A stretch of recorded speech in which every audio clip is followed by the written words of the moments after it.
Laini Taylor is a New York Times and Sunday Times bestselling author of Daughter and Smoke and Bone trilogy and The Strange the Dreamer duology, among other books.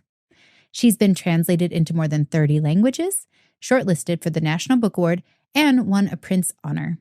You can find more about her writing, as well as a warm and active community of writers at all stages, at her Patreon and Discord, where she meets with members on Zoom every week. Hello, readers. This episode is brought to you by the Laini Taylor Daughter of Smoke and Bone Special Edition. This special edition set includes all 3 books from the Daughter of Smoke and Bone series. There is a custom signature page signed by Laini. There's breathtaking covers that do match our Strange the Dreamer box set that sold out, 10 tip-in art pages, plus there's a vellum overlay, which is really beautiful and kind of alludes to a specific part of the plot of the story. There's 6 location and paper illustrations, so the end pages are beautiful, fully illustrated, handwritten annotations, of course, by Laini in the margins of all 3 books, and it has a illustrated slipcase with foiling details and gilded page edges.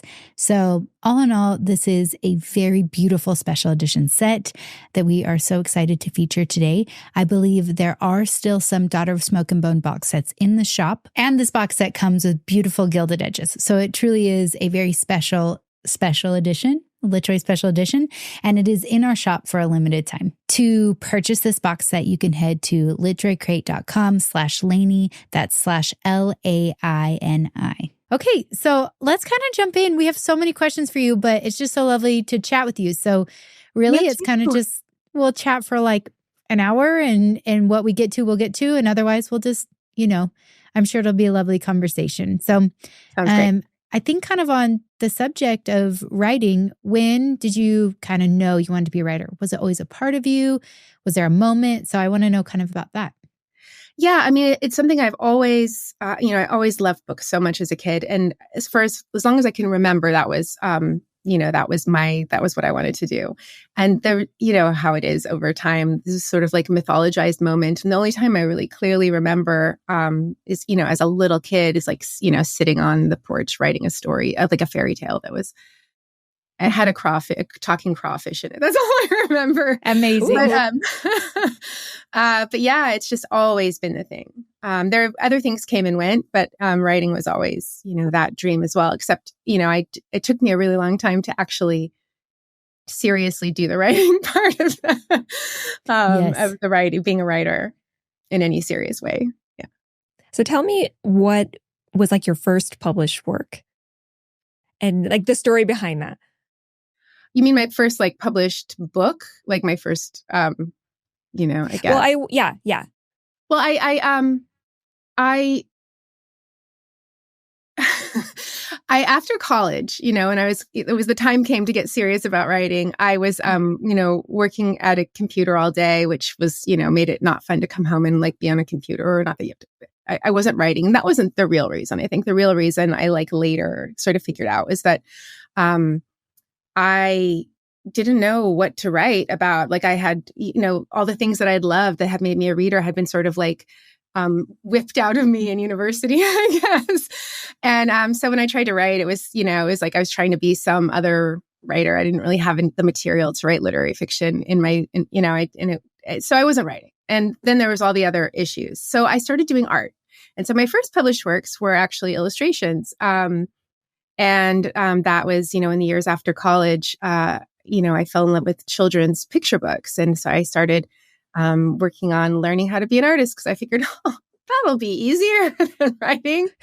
And and it turned out like in a weird, circuitous way, it like delivered me back to writing with a little bit of student debt from art school acquired along the way, and a husband. So, there you go. Yeah. And then, it also gave me a lot of sort of like creative tools mentally to get through projects and to tackle writing in a new way. The same way that I'd had to learn how to finish illustrations, but that was like much more visible and tangible, like when you're working on writing, it's a lot easier to kind of deceive yourself or delude yourself that you're making progress. But maybe that's just me. No, I think that, I mean, in the same way that like how do you know when an illustration is done? And like, how do you know when a story is done? How do you know when the thing you created is done? Yeah, but also for me, it was like with my perfectionism, it was like this constant rewriting. And when like, I kind of jokingly say that like in The Shining, if Jack had been a painter, like his wife would have caught on a lot sooner, right? That he wasn't actually, with a writer, if you're rewriting the same chapter over and over, who's going to know? Totally. And so I did have this, like, I had bad habits of just, when it got hard, I would switch to something else and sort of rewrite it. And then I was going back and forth between projects. And it was just, I wasn't like, I think I deceived myself about it for a really long time. And then I started going to writing conferences and being surrounded by people who were actually finishing manuscripts and selling them. And it was so like inspiring, but also sort of like shaming, like, surely I could do that. And it really, getting out there into that world of people in, physically going to conferences, like was a huge, it finally like made me really look at what I was and wasn't doing. So. Oh, totally. That makes sense. What about your writing process now? Now, what tools have you developed or kind of maybe tell us behind the scenes of when you have a new idea, how do you bring that to fruition? Yeah, I mean, I've thought a lot about this in the last few years. I mean, I've been writing a lot about writing and process because I started a Patreon a few years ago. And writing about it it's really interesting to me. It has made me kind of look at it and look at, when I describe my process, like, that's insane. Why would anyone do that? Why would anyone do it that way? There's so much better ways to do this. And yet, we have the brains we have and do it the only way that that we're able to do it. And I try to know as much as I can about the idea up front. And it feels like, this time I'm going to outline it. This time I'm going to know. I'm going to figure it all out up front so that I'm not,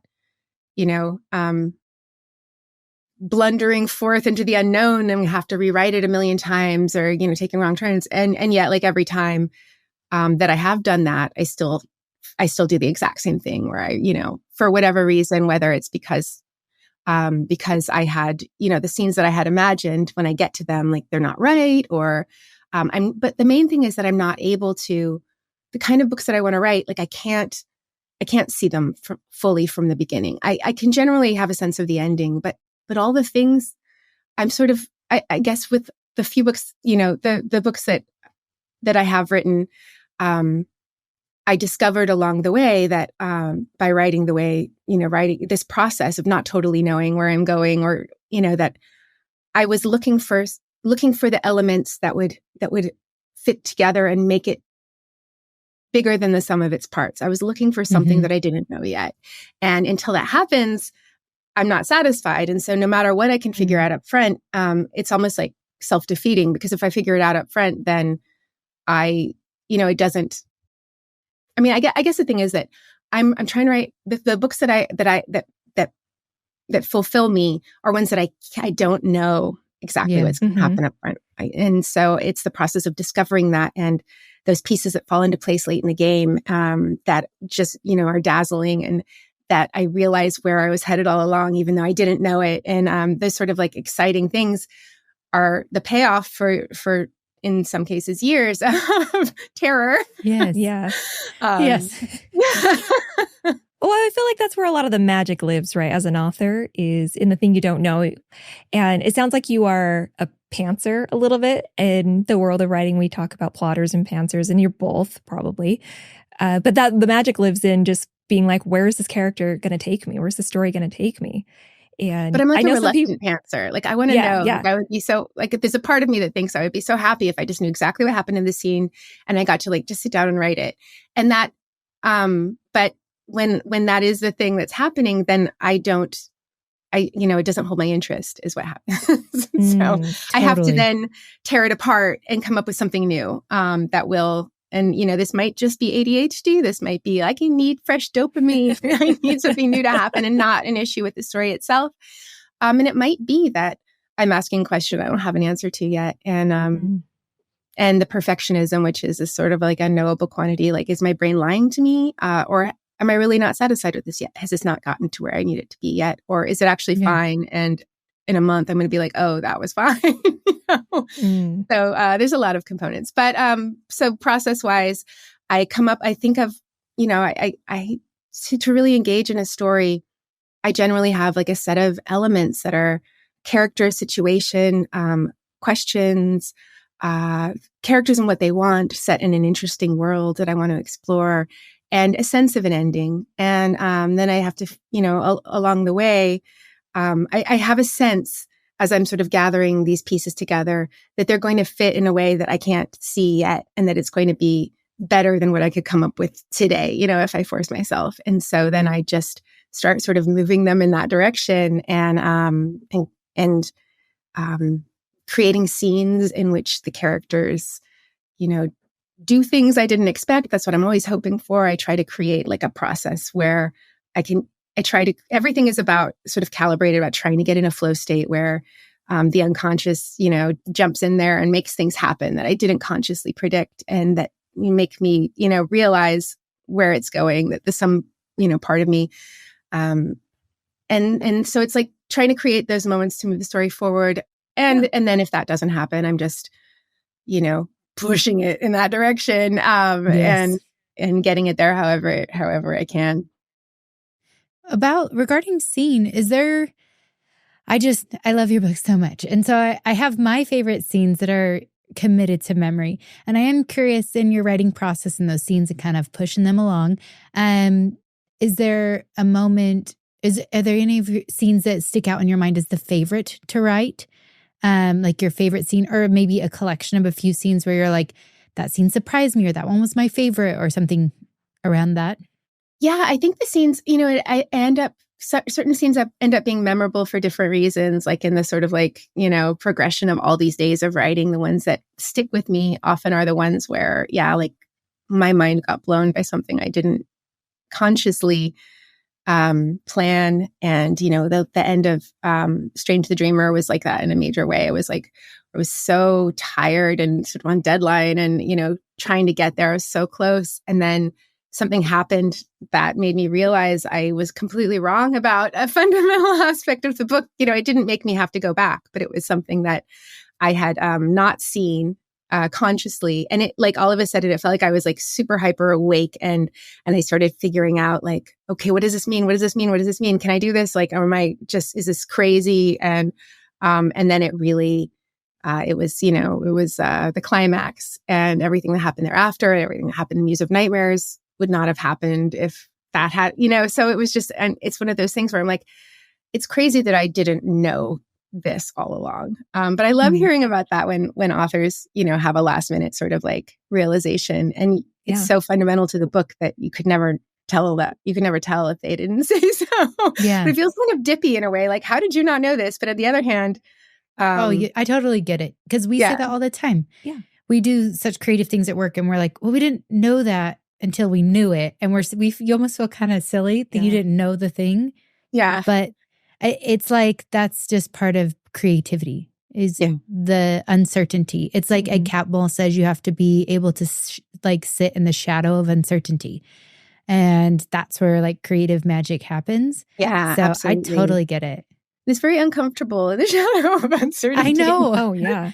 I think that's why it's courageous to be creative, is because there is there's no guarantee.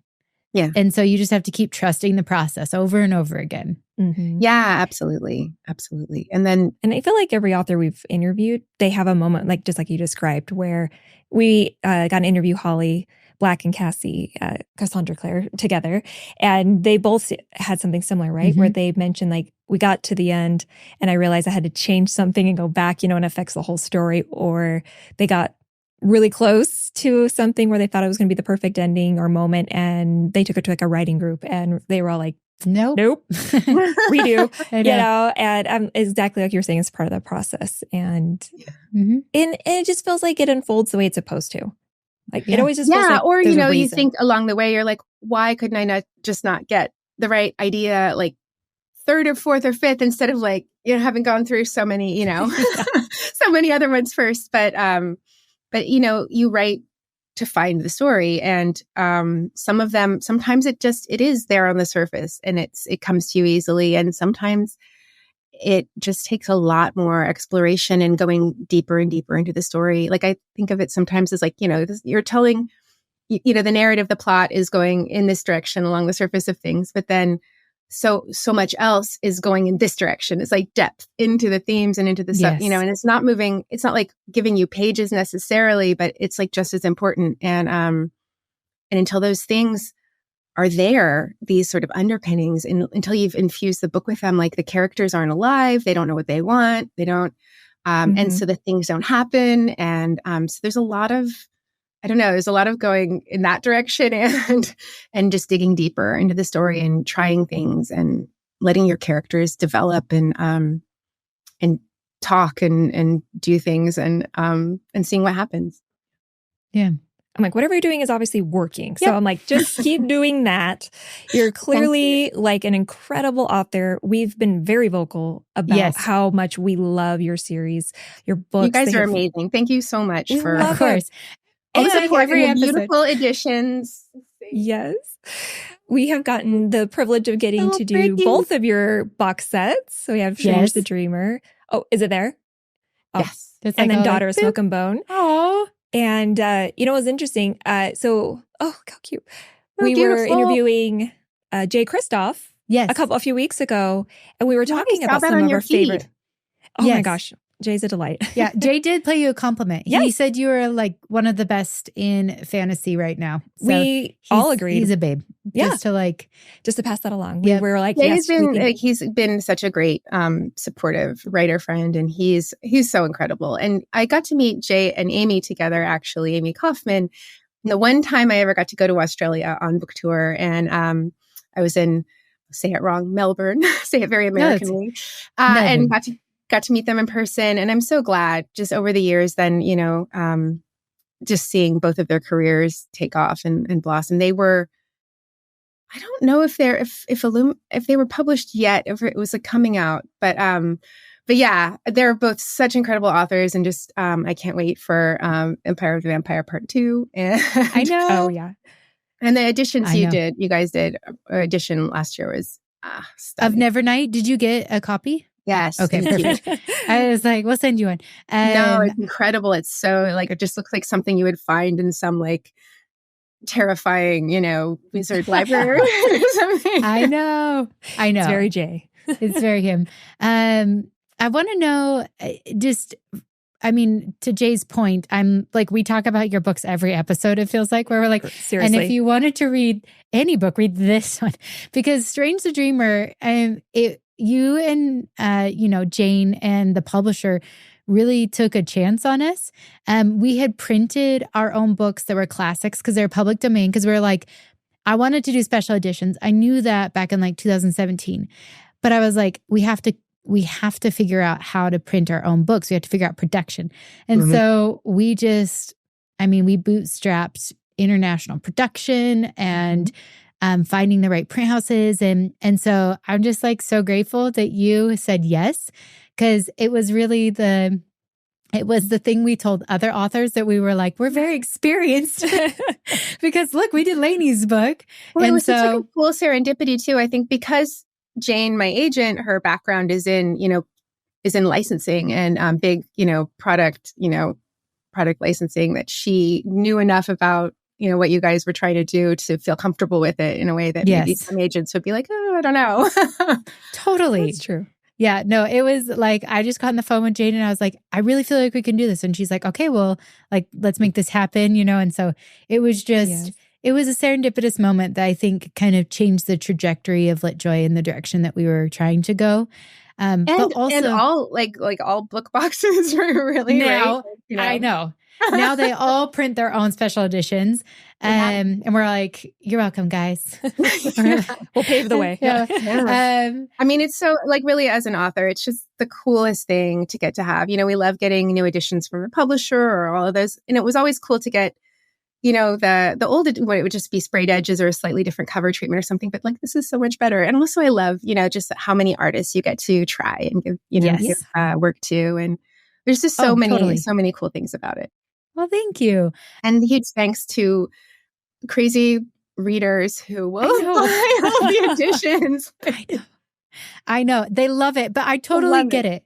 I'm like, to do a treatment, I think it was a little intimidating to launch with Strange the Dreamer and Muse of Nightmares because of how visceral and totally immersive your books are.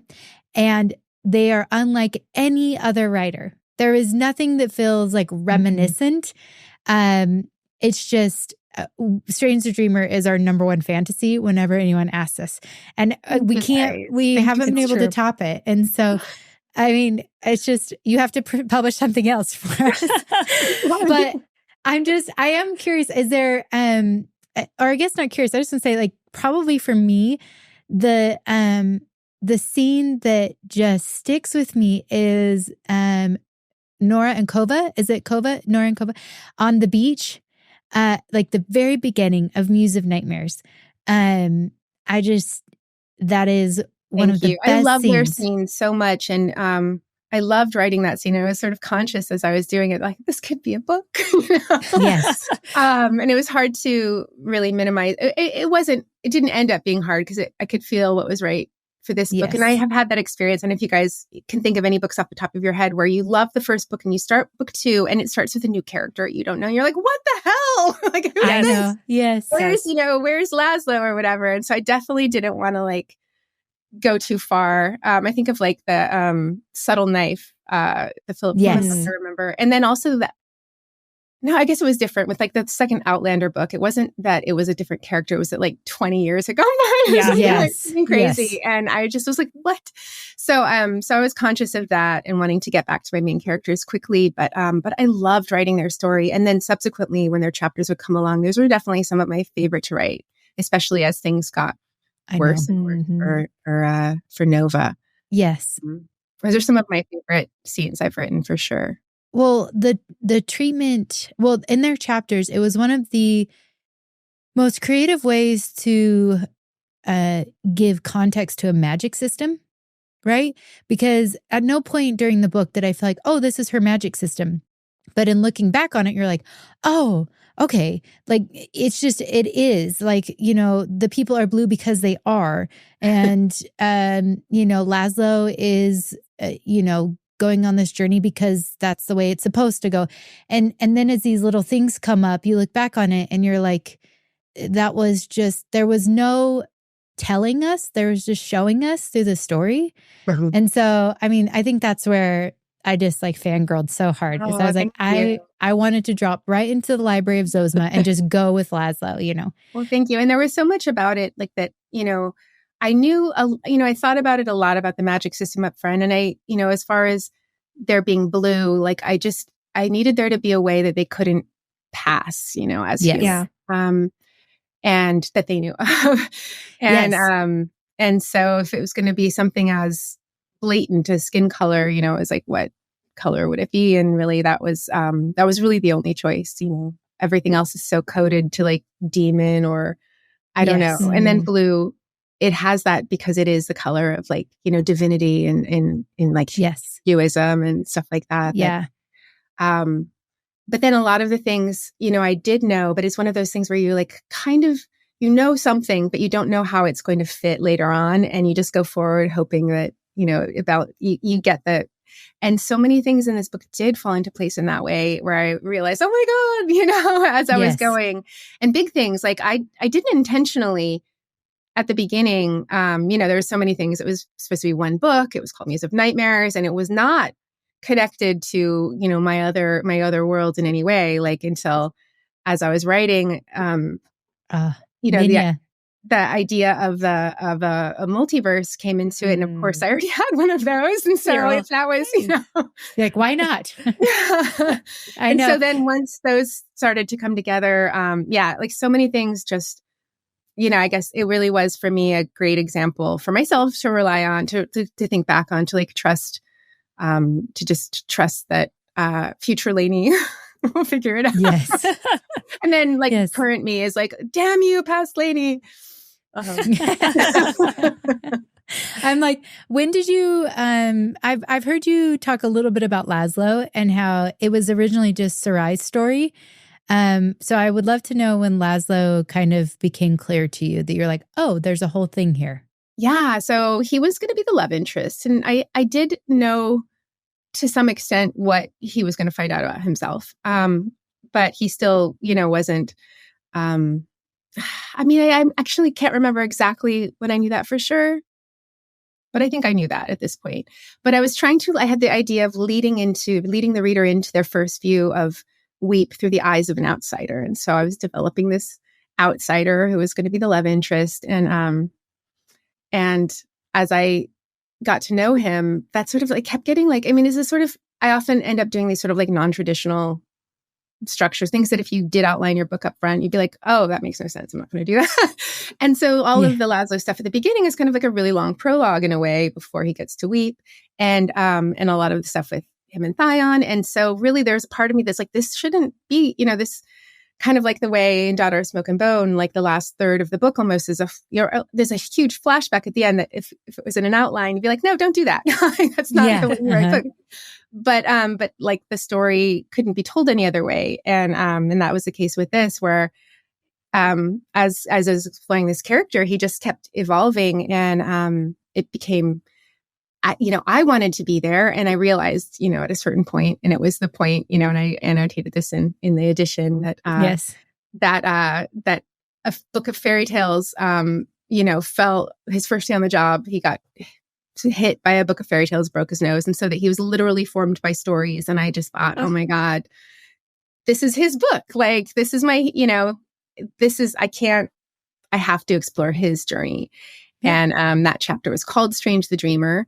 And I just loved the setup so much that I knew he was going to lead us in. And so I emailed my editor, and she, I think they balked a little at the title Strange the Dreamer first. Cause I think it, it does have that sort of like, if you don't know that it's just a name, it sounds a little bit like, abstract, almost strange, the dream, or poetic, or, but I loved it. And they came around to that, and they definitely didn't balk at splitting it into 2 books. They were great about that. Yeah. Super supportive about all of it. Yes. So that was lovely. Yeah. It started with Miracles for Breakfast. That's the book that hit him, isn't it? I don't know if that was, because that was it was like a big book. I don't know if that was specifically Miracles for Breakfast. That was the one that then Miracles for Breakfast is the one he took to Thyone. But I don't know that the book that hit him was ever named besides being a fairy tale. A book of fairy tales. Actually, I was at, maybe it was online or at a book event recently. I think it was when I did a signing recently. When I was interviewing another author who was visiting Portland, and a woman told me that her Strange is her comfort read, and her toddler, her 2-year-old, knew that, and she was like having a bad day, so he came running up to her with it. And I like to think that it was your very heavy edition, like our hulky edition, and he tripped and broke her nose with it.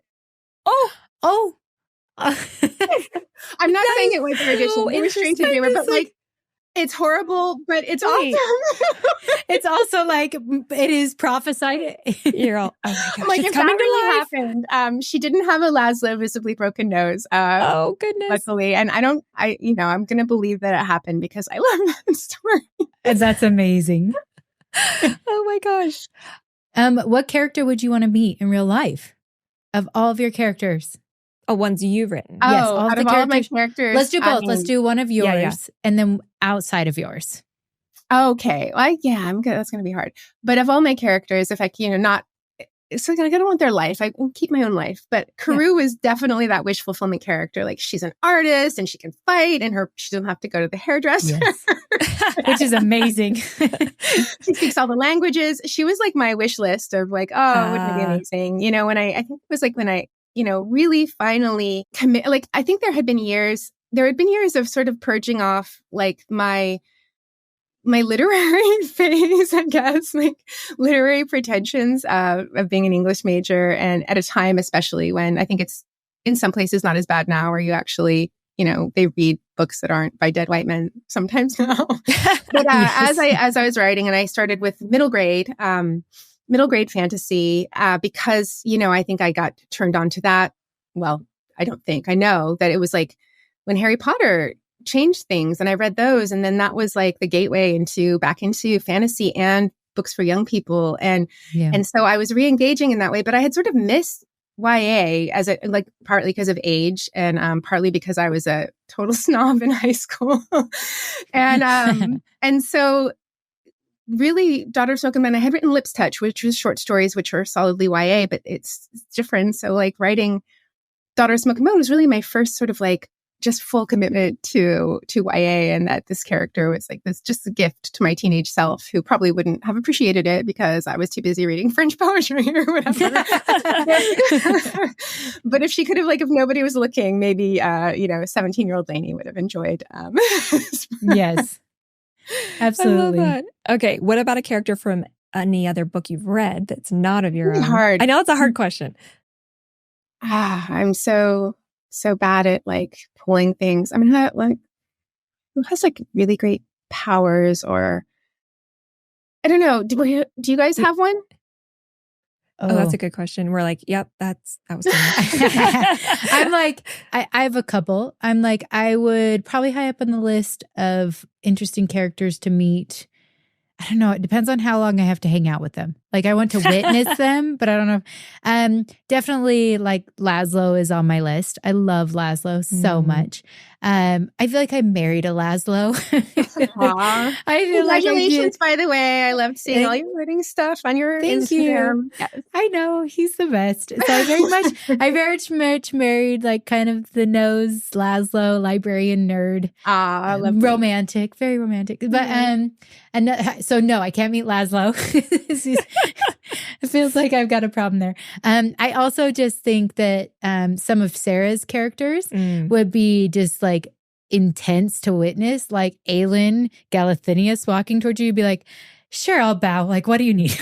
Like, that's just like an intense and would be very like otherworldly experience. Oh, yeah. From the classics, probably Anne Shirley. If I had to pick a classic. Yes. Anne Shirley. Oh my goodness. That would be so fun.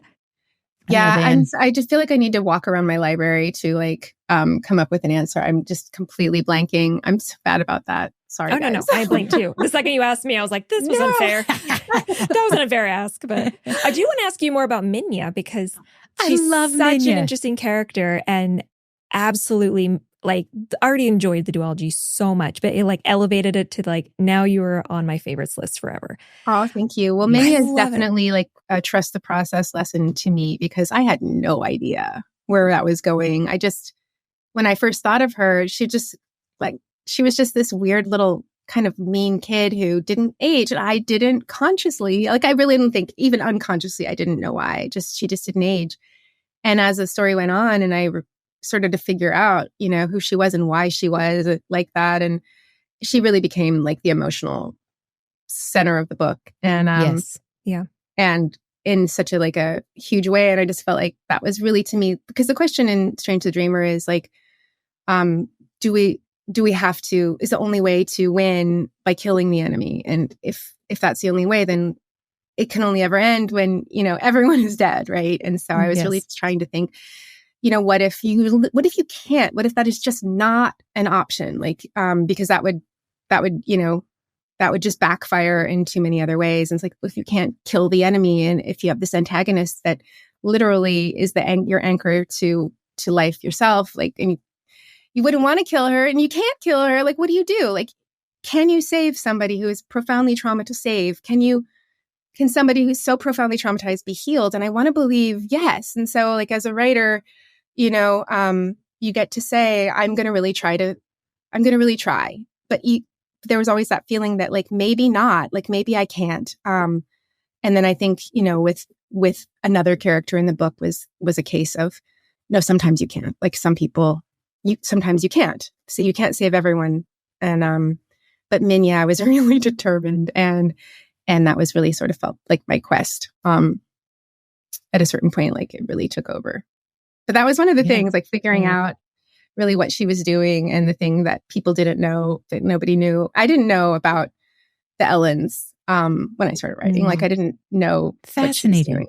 Yeah. So I don't know. It just all came together in a way. I remember because I think we'd put so the first book, Strange to Dreamer, in one of our YA crates, right? Yes. And loved it. It was one of our best-selling craze we've ever done. And then I got an ARC for, the second one for Muse of Nightmares. And I remember reading it in my bed and I finished it and I was just like, oh my gosh, this was the most incredible ending I've ever read in a book. I told Alix immediately and I was like, you have to read it. Then I read the ARC. I just sat in bed all day and read, I remember, and just being like, my mind was like blown and that's how we describe it a lot when we were talking about it in every single podcast episode. We literally bring it up every time. We're just like, it's unlike anything else you've read in such a refreshing way. And she takes you on this journey, and the way you tie everything together at the end of that series specifically, I was just like, how? I know. How did you do this? This is incredible. Like everything made perfect sense. Everything was like tied up except for the parts that you're not supposed to. I know. The little Easter eggs, which I'm like, I want to ask about that. Yes, like Minya and her teeth. Well, the multiverse you were talking about, like I was like, oh, she's doing it, yes! I was so excited.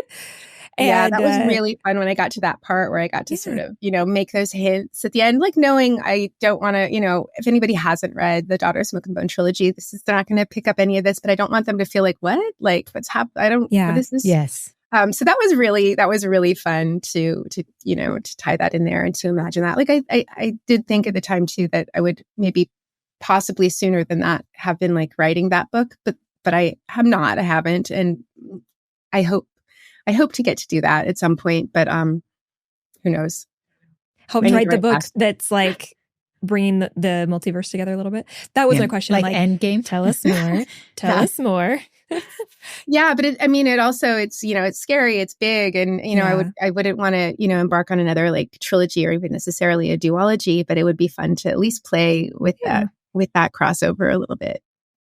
And I like to think that I like thinking that there's, and knowing that there's readers out there who would want to see that, but also I don't know, I just wish I wrote faster and could just mm-hmm. Well, we haven't really talked a lot about Daughter of Smoke and Bone yet. We've been talking a lot about Strange to Dreamer trilogy. It is fantastic. And so this was your first box set that you wrote, your first book that you were like, this was my first like real published work. No. And no. No, yes? Daughter of Smoke and Bone was my fourth book, actually. Fourth. That's right, because there was the Lips Touch. But it was my breakout book, for sure. Yeah. Thank you. Thank you. Like a lot of people, it's interesting because, it's like a case study in marketing, right? Because when you see what happens with books that are marketed versus. So tell me about the first four. So the first three. So my first two were middle grade fairy, like upper middle grade, adventure fantasy about fairies. And that was a series. It was supposed to be like 5 books, but the publisher of Putnam at the time left, and they sort of canceled everything and brought on, all the editors were let go in the new publisher. Anyway, so that was, that died a typical publishing death after 2 books. And then my next book was Lips Touch, which was, 3 long short stories / novellas about kissing. And that was, very serendipitous thing that had come out of my starting to do more writing exercises for fun in a like online writing community at the time, like sort of height of the blog era back in like 2000. Oh, yes. 2007, around then. And really, something I challenged myself to, I want to write more stories. Like I want to, just write more for fun. After having worked on a novel, like my first novel for like 2 years, I'm like, I just want to explore. And so that ended up being incredibly fruitful because those stories came out of it. And those stories were nominated or, shortlisted for the National Book Award, which then at the time that I was writing Daughter of Smoke and Bone, really made editors aware of me in a way that they would not have been if it hadn't been for the National Book Award. And so I just happened to then have a, much more commercial YA book, in the works at a time, it's sort of like the apex of YA fantasy. So it was just really, really a lot of luck and timing with that. We wanted to interrupt this podcast to tell you about a very important event that is happening at LitJoyCrate.com. Oh my gosh, tell us. I know. On February 21st, Lunicorns will get early access to the Vampire Academy Collector's Edition box set. So this box set is gorgeous. It has features we've never done before, which we always try and do something a little special, but this one is pretty epic. It drops on February 21st to Lunicorns, and it opens to the public on the 22nd. And if you're like, Alix, what's a Lunicorn? I can tell you. A Lunicorn is our nickname for our membership group. Our membership group is a group of readers just like you, but they come back to LitJoy and get extra perks. So they have early access. There's Lunicorn exclusive items. There's extra Lunicorn discounts. And we have a Facebook membership group where we do lives and we reveal product ahead of time, where we ask a bunch of questions or feedback on what product we want or they want us to do. So it's kind of just like this really cool book club, nerdy book club that we have at LitJoy. So make sure to check out our Lunicorns membership. It's titled Membership at the top of our website. And if you're just here for Vampire Academy, it opens to the public on the 22nd. So, so excited for that. Yes, me too. Talk to me about the inspiration for Daughter of Smoke and Bone. I love that you are dropped right into Prague and this experience with Zuzana and Karu and, you know, like ex-boyfriend and like this whole fun like art school scene. And so I'm curious to know about how the real Prague inspired it and what kind of settings around the world have inspired some of the settings in your book. Yeah. Well, so Daughter of Smoke and Bone, the opening of the book isn't the first thing I wrote, but the day that I started writing what became Daughter of Smoke and Bone is like hands down the most sort of memorable writing day of my life. And it was just one of those days I was trying to write something else. I've been trying to write something else, like a different novel after Lips Touch. So a different YA novel, which would have been my first one, but I call it my Ballerinas in Space book. Yes. It was sci-fi and it just wasn't like, I couldn't get into it. Like I couldn't sink my teeth in. The characters were just not coming to life. I was really bored with it, but I was like, I've learned to be very stubborn or else, you know, you would just keep starting books and not finishing them. So I had gotten to a point of being like, oh my God, I'm so bored. And I was like, I just need to write something else today. And so I sat down, no plan that I knew of, and started writing. And it's one of those things that I'm glad also that I have like the blog documentary of like what was really happening back then to sort of look at and see the context for all this, because it really in my memory feels like it just appeared like all of this just like a Carew and Brimstone and like they just, you know, came out of nowhere that day. And to an extent they did. I wrote, you know, like 30 pages or something. It is definitely not something that had ever happened to me before. These characters immediately alive, like, and the dynamic was there, and I was fascinated. And the main questions that ended up being, you know, Brimstone had a wishbone around his neck that Carew wasn't allowed to touch, and he was trading teeth, and the things that once I figured out why, like, became the essence of that story. Those were there from that day, and I later, you know, had to, you know, look and realize that because of those writing exercises that I had been doing that had led to Lips Touch, that the seeds of all of this stuff was in prompt writing that I've been doing for months. And, you know, including the wishes and the teeth that came out of like just a prompt writing exercise one day about wishes that was on part of this like website that I used to co-run about for prompt writing. And so it was like all in there. And it just, that day it just sort of all coalesced into this thing that became Daughter of Smoke and Bone. And then, you know, at a certain point, I was looking for an opening, like where do you imagine like taking the reader, kind of picking them up and like dropping them into the story, like where do you drop them? And Prague, yeah, I had to figure out the setting too. Like it wasn't my first thought, but Prague I had been to with my husband in like 2005, I think. We had gone there to research a graphic novel that we were thinking about doing, and it was a vampire graphic novel. And we didn't end up doing that, but we had spent like 9 days in Prague looking at it as a setting. And so when I was, you know, writing this book, I just was like, oh, it's perfect, you know. And I even used some of this from that trip, like we had gone on a ghost tour, you know, and we had, you know, as you're walking around Prague for the rest of the trip, we would see the ghost tour actors were like hiding, waiting for their next group to come along so they could do their thing. And it was just really funny because you'd see this like ghost, like leaning against a wall, like with their cell phone or whatever, anyway, so that informed that, like, made it into the story and a lot of other stuff. Yeah. Well, and then also into A Night of Cake and Puppets, it also kind of made its little way in there, which was very magical realism, and it's kind of I wish that I could have gone back to Prague and, like, done an actual map for Night of Cake and Puppets, really, like, even planted some stuff. I don't know, that would have been fun, but it was not in the cards. I haven't been back, actually. I really want to go. Have you guys been? No, not Prague. I mean, we've been to Europe a couple times, but I was going to ask you about that too, because, we follow you just on Instagram, things like that. And it seems like travel is very important in your life, and was curious about, like, how often do you travel and where and why? Like, do you travel to get inspiration? Is it just like part of your soul? Have you always traveled? Because I think you speak a few languages, right? Yeah, I was a Navy brat, which is funny. I was speaking at a high school once, and I said I was a Navy brat and realized that, like, nobody knew what I was talking about. And the civilian population didn't know what a Navy brat was, but it just means my dad was in the Navy. And so I grew up, moving around and to where he was stationed. And so we moved every few years, and we lived in Italy when I was, we moved there when I was 9 years old, in this beach town in southern Italy that could not have been there could not be a better place to grow up. Like, it was just incredible. It's like between Rome and Naples. We were 3 blocks from this incredible beach, and it was touristy for Italians, like, but you didn't get very many international travelers. And, it was like, this had been a port city for the Roman Empire, and had, like, this medieval, it was amazing. It was like the best place to be a kid.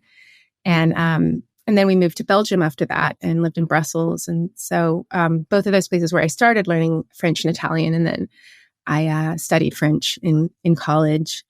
But I'm not great at either of them, though. I would love to go and spend more time and study. And we spent 3 months in Paris last year just because we were, it just beautiful. Yeah.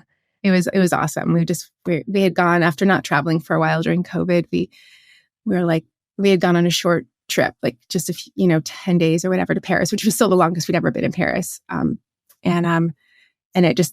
We just had this idea of doing it and figured out how, and it was amazing. But, like, as soon as we got there, even though we knew we had 3 months, like, it was like you felt the clock start to tick. We're like, this is going to go so fast. Yes. And it did. Yeah. So I would travel a lot more if I could. It's just, I need to write faster, and I don't know, all those things. And now that I have a high schooler, it's harder to be flexible and travel. Yeah, to pick up and for move. Sure. Mm-hmm. If she really wants to go to Japan, she's been studying Japanese, and so that's gotta be, like, our next goal. She's been, like, really, really amazingly diligent with her own, with learning Japanese on her own. So, wow, that's impressive. That's very cool. I'm, like, amazed by it. Like, but it's the different. You see the difference with a teenager, like, a language that something that they're motivated to do on their own versus something you want them to do. Like, yeah. Her French that we made her do, and her Japanese that she's doing on her own, like, huge difference in engagement, Oh, for sure. I'm just thinking about my own kids, and I would have to pay them to, like, force them. Like, I don't know if I could force them to be passionate. They're still in elementary still. Yes. But, almost it's so graders. interesting. Getting there. The things that they, get into that that are completely theirs, that don't come from you. And it's like, like, it's just so, yes. They're fascinating. My son's so interesting. Like, he knows, like, all the facts about, like, basketball from, like, the 80s all the way till now. And I was born in the 80s. And I grew up with basketball, but I was just like, he's like, yeah, the dream team. Like, it's just so funny how he wants to know everything. And he'll watch YouTube documentaries and videos and explanation. And, like, it'll be the highlight reels. And he'll know about obscure NBA players on teams that didn't win any championships. Yeah, I think that's one of the coolest things about parenting, is just seeing the things that they get into. So that interesting. You would never have. Yeah. I'm just like, okay, live your dream. It's so true. Is there anywhere that it's, like, really up on your bucket list, so you're like, I will get there, but I haven't traveled there yet? Like, everywhere, really, honestly. Like, I know travel in Europe a lot, but it's as you get older, I think it's the realization that of the limited time that there is starts to be more felt, which is sad, because when I was in my 20s, it was always like, oh my God, just seemed like this endless expensive time. Of course, I'll go everywhere. Now it's like, all right, got to make it happen. And you have to be choosy because, and so, I haven't traveled in Asia very much. I've been to briefly Hong Kong, and I spent a month in Vietnam in my mid-20s. That was really cool because I worked for a travel guidebook publisher. I was an editor, but they were not American companies. They actually gave good benefits. Perfect. As not American companies are wont to do. So we had a month vacation, and another friend and I who worked there, we were able to go to Vietnam for a month before there was any.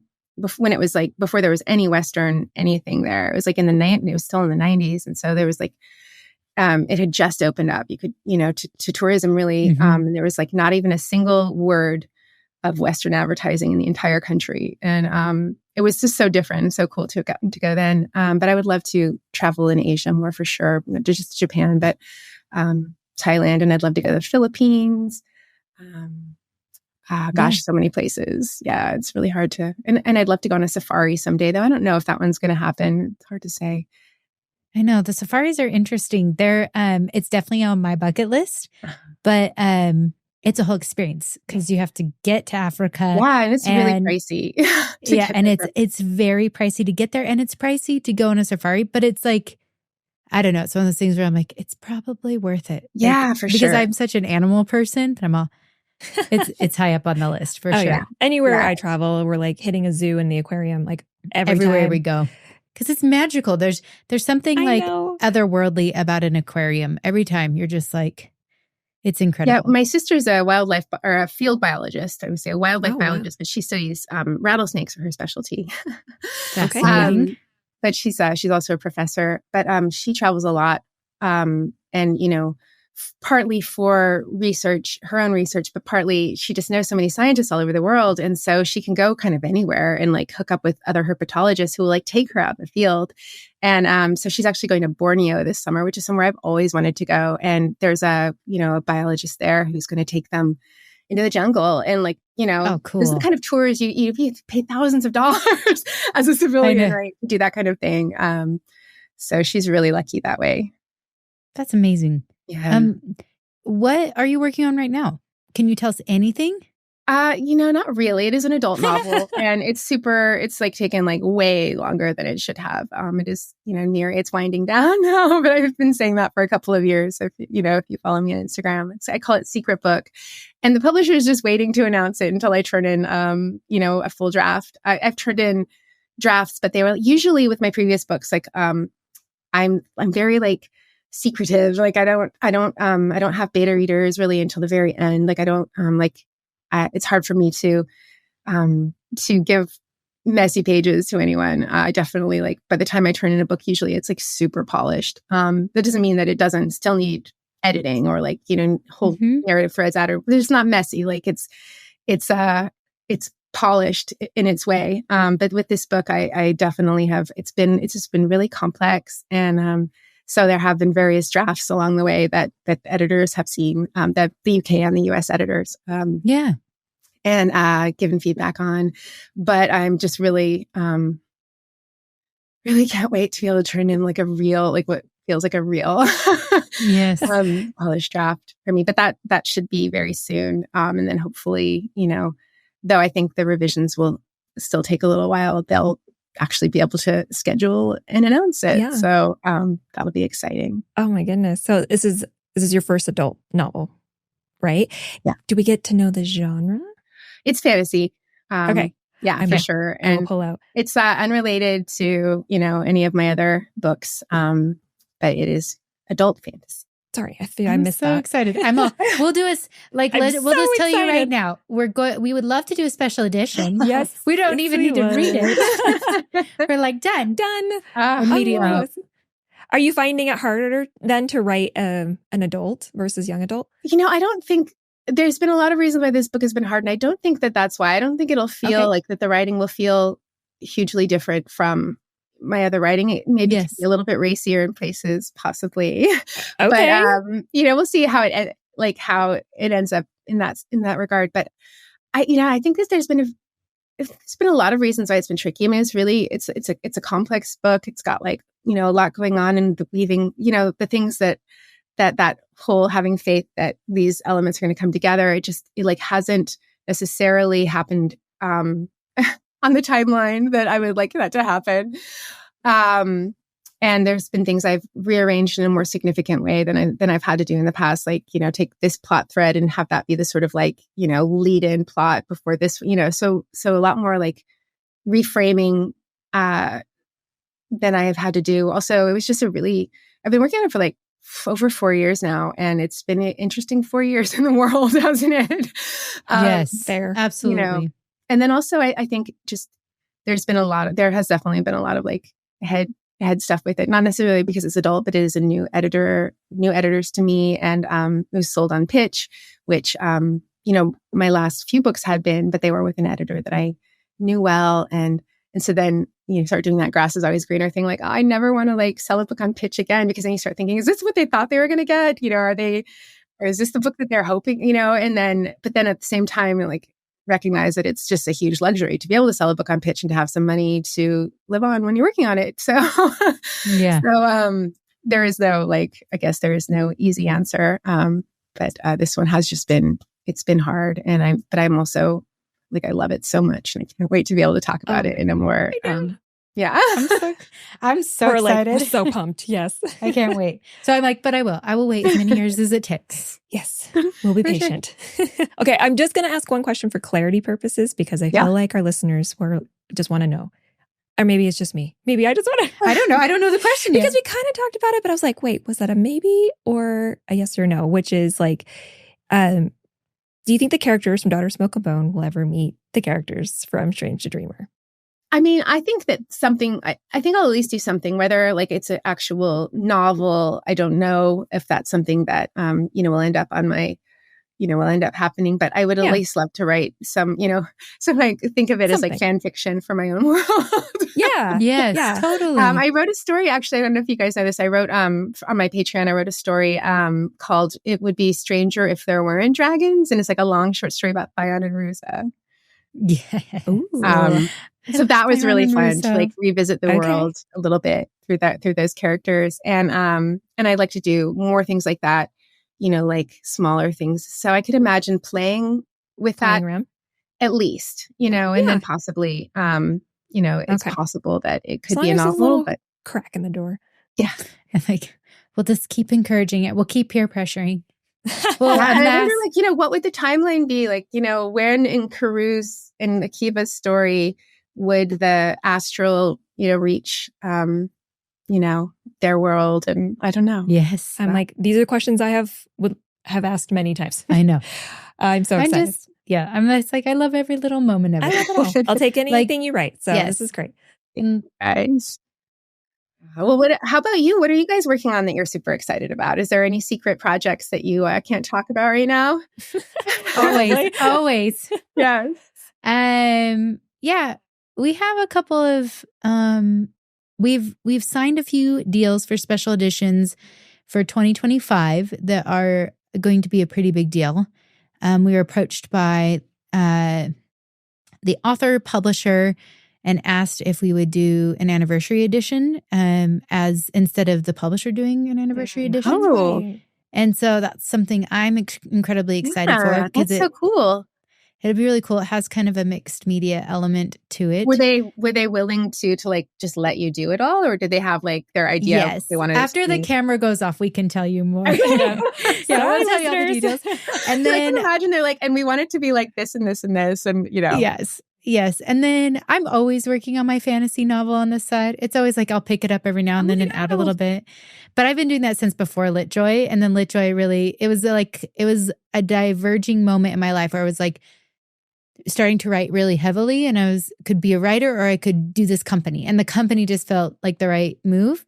And so that's where I am. And then, that's kind of what's creatively, I'm starting a program where I can help people like on a healing journey. So that's kind of this weird thing I'm doing too.